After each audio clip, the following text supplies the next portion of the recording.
હું advocate Khalid Pathan, Baroda bar association, Vadodara વકીલ મંડળનો સભ્ય છું.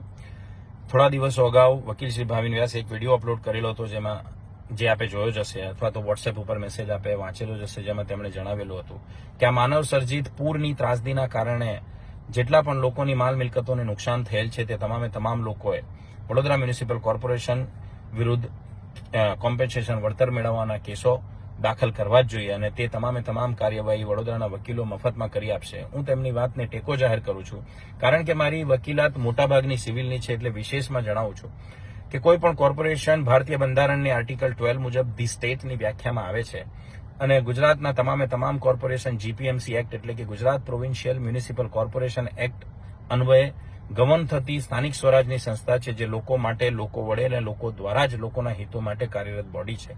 અને તે જ કાયદાની કલમ 452 પણ એવું કહે છે કે કોઈના પણ રિપ્રેઝન્ટેશનથી અથવા તો ઇતર કોઈ પણ પ્રકારે રાજ્ય સરકારને પ્રતીત થાય કે તેના હસ્તકની કોર્પોરેશન ઇનકોમ્પિટન્ટ છે અથવા તો persistent default while performing the duties imposed by law, એટલે કે કાયદા પ્રમાણે જે કાર્યવાહી કામગીરી કરવાની હોય અને તેમાં પરસિસ્ટન્ટ ડિફોલ્ટ વારંવાર ભૂલો કરતું હોય તો તે કોર્પોરેશનને ચૂંટાયેલા સભ્યો સહિત સ્ટેન્ડિંગ કમિટી સહિત ડિઝોલ્વ કરી શકે છે. આપણું કોર્પોરેશન હાઈલી ઇનકોમ્પિટન્ટ છે, તેનું જીવતા જાગતા ઉદાહરણો આપણી સમક્ષ ઘણા છે. હાલમાં જ આપણા શહેરમાં હરણી બોટકાંડ જેવી દુર્ઘટના ઘટી હતી. ટાઈમ એન્ડ અગેન પૂરના પાણી ભરાઈ જવા, પીવાના પાણીમાં ગટરોનું પાણી મિક્સ થવું. કોઈ પણ કોર્પોરેશન ફ્લાયઓવર, બ્રિજીસ, ટ્રાફિકની સમસ્યાના નિવારણ માટે બનાવતું હોય છે. આપણું જ કોર્પોરેશન એકલું અટુલું છે જે બ્રિજ ઉપર 3 રસ્તા આપીને ટ્રાફિક કન્જંક્શન કેવી રીતે કરવો તેમાં મહારત હાસિલ કરી ચૂક્યું છે. અટલ બ્રિજથી વેક્સિન તરફ જવાના રસ્તે મલ્હાર પોઈન્ટ ઉપર પણ એક્ઝિટ આપીને ત્યાં પણ ટ્રાફિકનો ભરાવો કેવી રીતે કરવો, એક્સિડન્ટ કેવી રીતે કરવા, લોકોને નુકસાન કેવી રીતે પહોંચાડવું તેમાં મહારત હાસિલ કરી ચૂક્યું છે.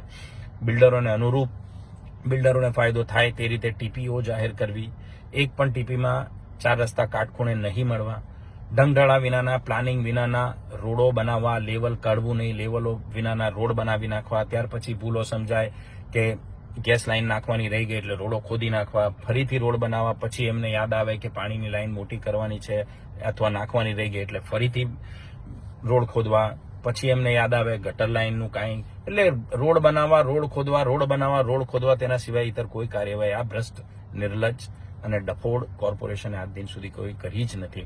અતિ ઉત્તમ ઉદાહરણ છે કે જે રાજ્યનો મુખ્યમંત્રી જ પોતાના હસ્તકના કોર્પોરેશનને એવું કહેતો હોય કે વડોદરા મ્યુનિસિપલ કોર્પોરેશન જેટલું પછાત કોર્પોરેશન કોઈ જ નથી ને જેણે કોઈ જ કામગીરી કરી નથી, જેને સાવરણી સાચવવા ન આપી શકાય તેમને આપણે આખું ને આખું શહેર સોંપેલું છે અને તેમણે ટાઈમ એન્ડ અગેન આપણને નિરાશ જ કર્યા છે.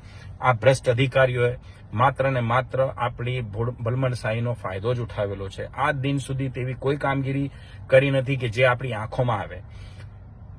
કોમ્પેન્સેશન કદાચ એક વખત મેળવી શકીશું, બીજી વખત આપણાથી કોમ્પેન્સેશન નહીં મેળવાય, પરંતુ આ ભૂલો ટાઈમ એન્ડ અગેન થવાની જ છે.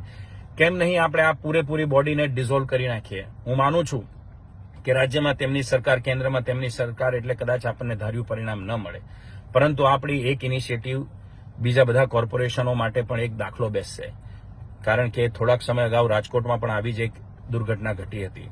એટલે આ ભ્રષ્ટ, નિર્લજ્જ અને ડફોડિયા કોર્પોરેશનો, કોઈ પણ પ્લાનિંગ વિનાના લોકોને આપણે ડિઝોલ્વ કરાવવું એ જ અતિ ઉત્તમ આપણું કાર્યવાહી હોઈ શકે. કોમ્પેન્સેશન તો લેવું જ જોઈએ, પરંતુ હું આપ તમામના વતી આ એક કાર્યવાહી કરવા માંગુ છું. આપ મારા હાથ મજબૂત કરો. આ કોર્પોરેશનને આપણે ડિઝોલ્વ કરાવવું જ છે, તો જ એમને ભાન આવશે. પછી ચાહે કોઈ પણ વિજય શાહ હોય, પિંકીબેન સોની હોય, શીતલ મિસ્ત્રી હોય, કેયુરભાઈ રોકડિયા હોય, કોઈ પણ ચમરપંથી હોય, એ કાયદાથી ઉપર નથી અને તેમણે માત્ર ને માત્ર ભ્રષ્ટાચાર જ કરેલો છે. તેમણે કોઈ વિકાસના કામો કરેલા નથી. એટલા માટે જ આપણે આ કોર્પોરેશનને ડિઝોલ્વ કરાવવાની જ કાર્યવાહી આગળ કરવી જોઈએ અને તે કાર્યવાહી હું આપ તમામ વતી કરીશ. તમે મારા પાછળ ઉભા રહેજો, હું તમારી આગળ જ છું અને આ કાર્યવાહીમાં મારો પૂરેપૂરો સાથ સહકાર આપજો. જય હિન્દ, જય ભારત.